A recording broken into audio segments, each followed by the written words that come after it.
Hello বন্ধুরা, আবার একটা রান্নার ভিডিও নিয়ে চলে আসলাম। দেখো আলু সিদ্ধ করে নিয়েছি, এর মধ্যে ডিম ফাটিয়ে পেঁয়াজ কুচি আর লঙ্কা কুচি, হলুদ আর লবণ দিয়ে এটা বড়া বানিয়ে তারপরে ঝোল করবো আলু দিয়ে। তাহলে আগে আলুটাকে মেখে নিই।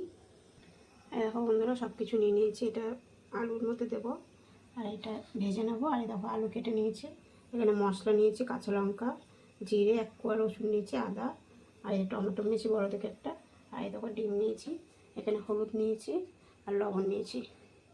ডিমটা ফাটিয়ে নিই। মানে সব রকম মশলাই দেওয়া যায়, কিন্তু বেশি রিক্স করবো না, হালকা পাতলাই করবো।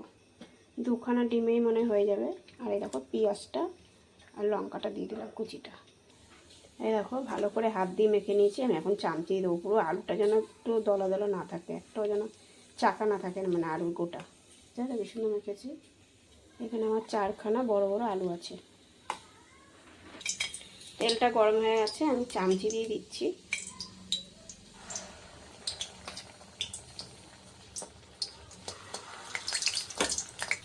এই দেখো বন্ধুরা দিয়েছি।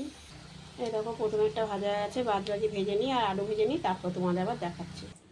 আলু ভাজা হয়ে গেছে, ওই যে সম্বাদ দিয়ে চাইলে দারচিনি, লবঙ্গ, তেজপাতা, পেঁয়াজটা ভেজে নেব।